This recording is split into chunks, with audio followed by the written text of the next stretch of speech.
नमस्कारम। एक बहुत ही इम्पोर्टेंट बात आप सबसे करने वाला हूं मैं आज। इस दुनिया में वैसे तो हर इंसान को किसी न किसी से कोई ना कोई शिकायत रहती ही है, और मुझे तो लगता है कि इस दुनिया के रीति रिवाजों में ये शामिल हो गया है कि इंसान अपनी गलतियों और अपनी नाकामियों के चलते एक दूसरे पर आरोप प्रत्यारोप करता रहे। लेकिन आज मैं सिर्फ उन लोगों के बारे में बात करने वाला हूं जिनको अपने माता पिता से अक्सर शिकायतें रहती हैं।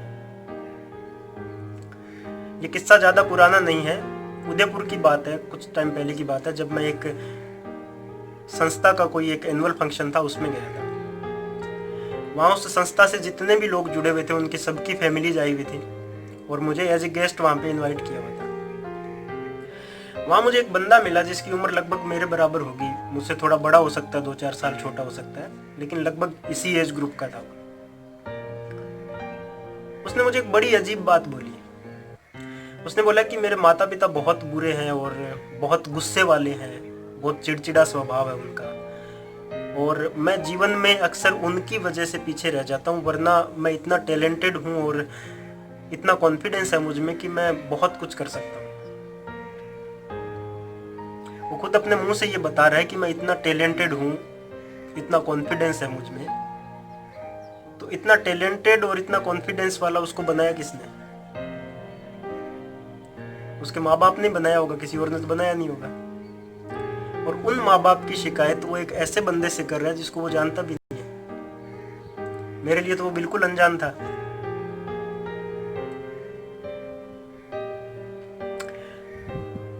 मेरे पास उसकी बात का कोई जवाब नहीं था और मैं सोच नहीं पा रहा था, मेरे समझ में नहीं आ रहा था कि इस बात पर कैसे रिएक्ट करना चाहिए।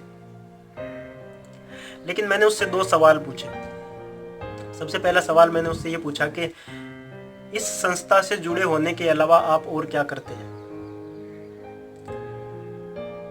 तो उसने बोला कि वैसे करने की कोई जरूरत नहीं पड़ती है, क्योंकि पिताजी की 50 बीघा जमीन है। ध्यान से सुनना आप, पिताजी की 50 बीघा जमीन है और उसको हम ठेके पे देते हैं और मैं इकलौता हूँ तो सरवाइव अच्छे से हो जाता है, तो ऐसा कुछ करने की जरूरत नहीं पड़ती।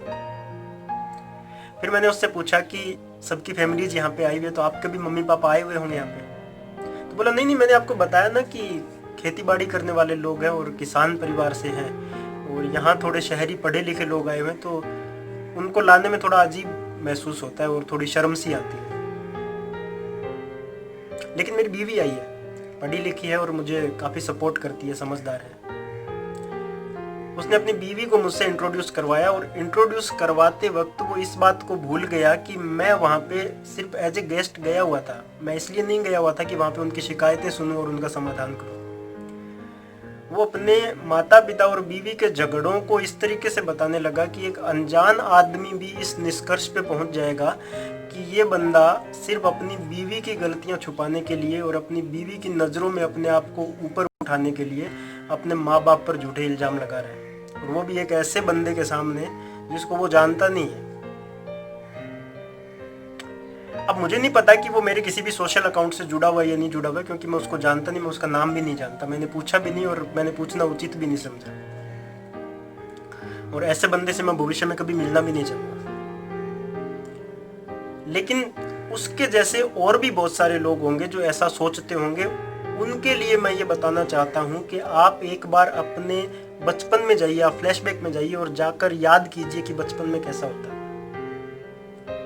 आपके माँ बाप आपसे कितना प्यार करते थे, कैसे आपकी माँ आपको गोद में बिठा के खाना खिलाती थी, कैसे आपके पापा उंगली पकड़ के आपको चलना सिखाते थे।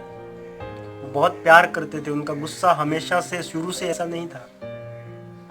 अगर वो गुस्से वाले हैं भी तो उनके गुस्से के पीछे कोई रीजन होगा। आपको पाल पोष कर इतना बड़ा किया है, इस लायक बनाया है कि आप ये कह सकते हो कि मैं इतना काबिल हूँ, कुछ भी कर सकता हूँ। इस लायक बनाने में उन्होंने जिन तकलीफ़ों का सामना किया है, जिन परेशानियों का सामना किया है, उसकी वजह से उनका अगर स्वभाव चिड़चिड़ा हो गया तो उसमें कोई बुरी बात नहीं है।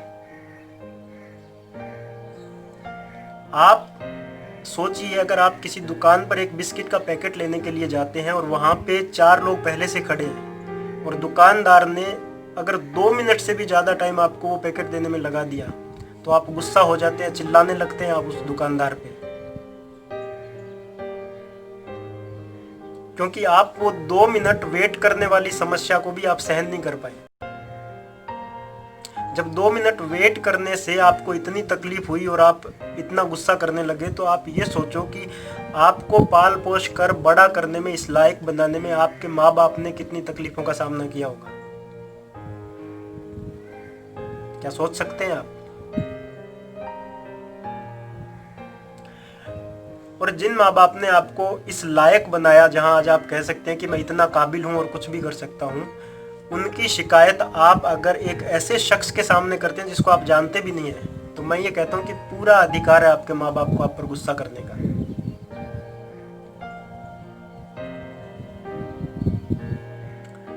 जिस माँ की गोद में बैठे बिना आप खाना नहीं खा पाते थे, आपके गले से एक निवाला नहीं उतरता था, जिस बाप की उंगली पकड़ बिना आप चल नहीं पाते थे, उन्हीं माँ बाप को आज साथ में लाने में आपको शर्म आती है, अपनी महंगी गाड़ियों में बिठाने में आपको अगर शर्म आती है, तो मैं ये कहता हूं कि पूरा अधिकार है आपके माँ बाप को आप पर गुस्सा करने का।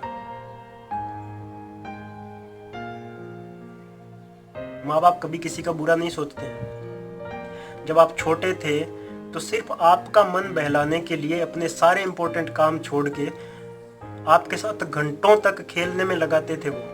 और उन्हीं माँ बाप के साथ अगर आज आप 5 मिनट भी बैठकर अगर प्यार से बात नहीं कर सकते, तो मैं ये कहता हूँ पूरा अधिकार है आपके माँ बाप को आप पर गुस्सा करने का। और अगर अपनी बीवी की गलतियाँ छुपाने के लिए, उसकी नज़रों में अपने आप को ऊपर उठाने के लिए आप अपने माँ बाप पर अगर झूठे इल्ज़ाम लगाते हो, तो पूरा अधिकार है आपके माँ बाप को आप पर गुस्सा करने का। अपने माँ बाप के जितने भी अधिकार है उनकी रक्षा कीजिए। माँ बाप किसी के बुरे नहीं होते हैं। धन्यवाद।